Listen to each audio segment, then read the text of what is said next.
Hello दोस्तों, आप Samsung के फोन में वीडियोस को देखते हो या होंडाई की कार से चलते हो, बीटीएस के फैन हो या स्क्विड गेम आपको बहुत पसंद है, सब में एक ही चीज कॉमन है। ये सब चीजें साउथ कोरिया में बनी है। ये देश जो चाइना के पूर्व यानी ईस्ट में मौजूद है, वो काफी छोटा सा है।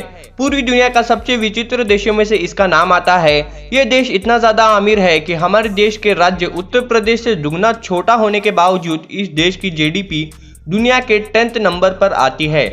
Electronic gadgets, car, film making और म्यूजिक इंडस्ट्री के अलावा कॉस्मेटिक भी ये देश में माहिर है और दुनिया में सबसे अच्छी क्वालिटी के मेकअप के प्रोडक्ट्स इस देश में बनाए जाते हैं। ये पूरी दुनिया में अपना मेकअप का सामान एक्सपोर्ट भी करता है।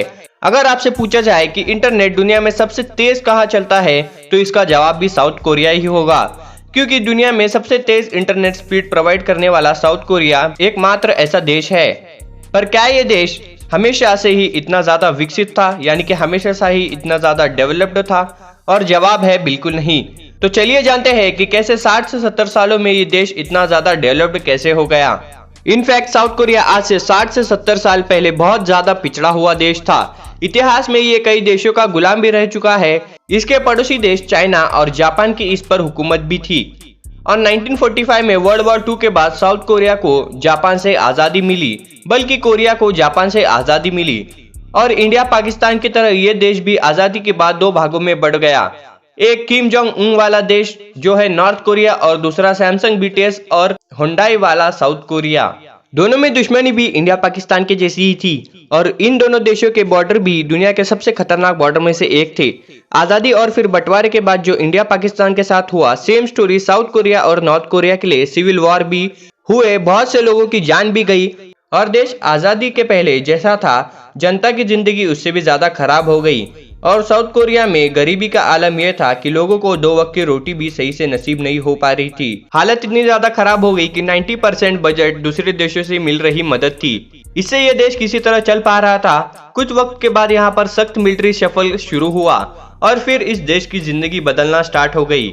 मिरेकल ऑफ हैंड रिवर नाम से देश की प्रोग्रेस स्टार्ट हुई। इस देश के डेवलपमेंट में सबसे बड़ा रोड़ाना बना था यहाँ पर नेचुरल रिसोर्सेज का ना होना। इसलिए अमेरिका से मिल रही मदद और खेती की वजह से यह देश धीरे धीरे डेवलप हो रहा था। 1960s के टाइम अफ्रीका के देश इथियोपिया, नॉर्थ कोरिया और फिलीपींस से भी ज्यादा ये देश गरीब था, लेकिन मिलिट्री शासन ने इस देश की प्रोग्रेस को बहुत तेज कर दिया। नेचुरल रिसोर्सेज यहाँ पर नहीं बने थे क्योंकि यहाँ का एरिया काफी ज्यादा छोटा था, लेकिन 20 सालों के बाद ये देश काफी तेजी से दूसरे देशों से आगे निकल चुका था। गवर्नमेंट ने इस देश की डेवलपमेंट के लिए यहाँ के एजुकेशनल को बदल दिया था और वोकेशनल ट्रेनिंग सिस्टम को इम्प्लीमेंट करना शुरू किया।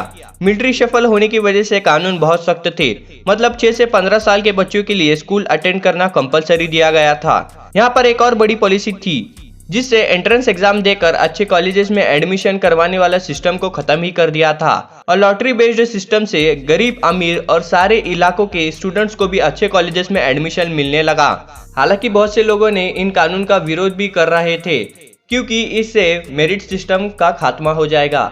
सेकेंडरी एजुकेशन के बाद यहाँ के लोगों को बिजनेस और जॉब के स्किल की ट्रेनिंग गवर्नमेंट ने देना शुरू कर दी थी। इससे ये हुआ कि स्किल्ड वर्कर्स की देश में कमी नहीं रहेगी और बिजनेस करने के लिए एनवायरनमेंट भी काफी अच्छा बन जाएगा और किसी भी जॉब देना या जॉब लेना भी इजी हो जाएगा। तभी इस देश की ज्यादातर इकोनॉमी यहाँ के कल्चर पर डिपेंड थी। तो गवर्नमेंट ने प्रोजेक्ट स्टार्ट किया कि इकोनॉमी को एग्रीकल्चर से हटकर इंडस्ट्रीज पर करना चाहिए। इसलिए इन्होंने इंडस्ट्रियलाइजेशन को देश के पिछले इलाकों तक पहुंचाया और गवर्नमेंट छोटी छोटी नई कंपनीज को ज्यादा फंड देकर उन्हें बड़ा करने लगी थी। ये कंपनीज बड़े होकर बहुत ज्यादा लोगों को जॉब प्रोवाइड कर सके। इसी दौरान अमेरिका से भी इस देश की दोस्ती और भी ज्यादा बढ़ती जा रही थी क्योंकि एक वर्ल्ड वॉर के दौरान साउथ कोरिया ने अपने सैनिक अमेरिका के लिए भेजे थे और इस देश को अपनी इंडस्ट्रीज को ग्लोबलाइज्ड करने लायक बना दिया। यानी धीरे धीरे इस देश के साथ ही साथ यहाँ की कंपनीज भी बड़ी होती गई, जिनमें नाम है सैमसंग, एलजी और हुंडई जैसी बड़ी कंपनीज का। हालांकि साउथ कोरिया का पड़ोसी देश जापान भी टेक्नोलॉजी के मामले में दुनिया में लगभग सबसे आगे है और इसीलिए इलेक्ट्रॉनिक गैजेट्स और कार्स को पूरे वर्ल्ड में सप्लाई करके तगड़ा कंपटीशन जापान से ही मिल रहा था। लेकिन जापान के प्रोडक्ट साउथ कोरिया के मामले काफी ज्यादा महंगे थे, इसलिए साउथ कोरिया को सस्ते प्रोडक्ट को वर्ल्ड वाइड मार्केट में एक्सपोर्ट करना ज्यादा प्रॉब्लम नहीं फेस करना पड़ी। तीसरा इंपॉर्टेंट प्रोजेक्ट यहाँ के गवर्नमेंट का था फैमिली एंड बिजनेस को बढ़ाना और ग्लोबल लेवल पर पहुंचाना। फैमिलीज एंड बिजनेस को यहाँ पर चीबल्स कहा जाता था। इन्हें बढ़ाने के लिए साउथ कोरिया गवर्नमेंट काफ़ी ज़्यादा मदद कर रही थी और काफ़ी ज़्यादा फंड भी प्रोवाइड कर रही थी। नतीजा ये हुआ कि यहाँ के सैमसंग, हुंडई और एलजी जैसी कंपनीज निकली और यहाँ की 3 कंपनी साउथ कोरिया की 2:3 हिस्सा है और इन पर इन देशों की जीडीपी बहुत ज्यादा डिपेंड भी है। और ये अच्छी बात होने के साथ साथ खराब बात भी है, क्योंकि इन तीनों में से ही कोई भी कंपनी अगर कोई प्रॉब्लम आती है तो उसका सीधा असर साउथ कोरिया के देश की जीडीपी पर ही पड़ेगा, क्योंकि जहाँ के लाखों लोग इन कंपनीज में जॉब कर रहे हैं। हालांकि आपको बता दूं, सैमसंग कंपनी बहुत ज्यादा बड़ी है। इनका काम केवल स्मार्टफोन का मैन्युफैक्चर करना नहीं है, बल्कि ये बहुत सारी अलग अलग इंडस्ट्रीज में काम कर रहे हैं। इसलिए ये बड़ी कंपनीज का एकदम से सेल होने काफी मुश्किल है। यहाँ की इकोनॉमी एक और बड़ा योगदान के पॉप और के ड्रामा का भी है, क्योंकि साउथ कोरिया की म्यूजिक इंडस्ट्री और साउथ कोरिया की फिल्म इंडस्ट्री इतनी ज्यादा पॉपुलर हो चुकी है कि इंडिया में इनके लाखों करोड़ों फैंस मौजूद है। इवन नेटफ्लिक्स का मोस्ट वॉच शो भी कोई हॉलीवुड की सीरीज नहीं, बल्कि के ड्रामा स्क्विड गेम है। और यहाँ के के पॉप में सबसे पहला नाम बीटीएस का आता है। के पॉप भी साउथ कोरिया की इकोनॉमी का मैसिव बूस्ट मिला है, इसलिए यहाँ के गवर्नमेंट के पॉप को बहुत ज्यादा सपोर्ट भी करती है। पिछले कुछ सालों में के पॉप स्टार्स को वेस्टर्न मीडिया में बहुत ज्यादा अटेंशन मिल रहा था। इसकी वजह है कि अपने गैजेट्स और अपने टेक्नोलॉजी की तरह अपनी म्यूजिक और अपने ड्रामा के साथ वर्क करते हैं और काफी परफेक्शन के साथ प्रोड्यूस करते हैं। बीटीएस की वजह से साउथ कोरियन इकोनॉमी को $4.9 बिलियन का फायदा हुआ।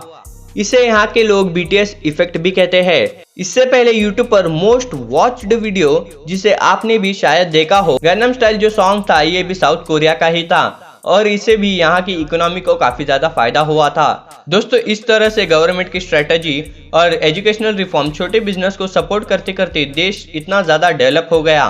सन 1955 में इस देश के लोगों को पर कैपिटा इनकम लगभग $64 थी, लेकिन अब यहाँ के लोगों की पर कैपिटा इनकम $31,000 हो चुकी है। 1960 से लेकर 2019 तक इस देश की जीडीपी हर साल 7.3% से बढ़ती गई। यहाँ पर बुलेट ट्रेन भी चलती है। दुनिया का सबसे तेज इंटरनेट भी यहाँ पर ही चलता है। दुनिया की सबसे अच्छी स्मार्टफोन वाली कंपनी सैमसंग भी यहाँ की है। इन सब की वजह अगर आप देखें तो साउथ कोरिया अपने देश में रिसर्च और डेवलपमेंट जीडीपी की 4.6% खर्चा करता है, जो कि इसराइल के 4.9% के बाद दुनिया में सबसे ज्यादा है। ये लोग अपनी जीडीपी इतनी ज्यादा खर्च करते हैं केवल रिसर्च पर ही। यही वजह है यहाँ की टेक्नोलॉजी लगातार इम्प्रूव होती जाती है और ये लोग नए नए तरीके निकाल लेते हैं अपने देश को तेजी से आगे बढ़ाने के लिए। आज भी यहाँ की गवर्नमेंट की पॉलिसीज देश को डेवलप करने के मामले में काफी सख्त है और लगातार ये देश डेवलपमेंट करता जा रहा है। तो गाइज, ये थे कुछ साउथ कोरिया की गजब बातें। तो गाइज, आपको इन्फॉर्मेशन कैसी लगी कमेंट सेक्शन में जरूर लिखिएगा। अगर वीडियो पसंद आई हो तो लाइक करिएगा, अपने दोस्तों तक शेयर करिएगा और ऐसी अमेजिंग और इंटरेस्टिंग वीडियोस के लिए हमारे चैनल को सब्सक्राइब करना ना भूले।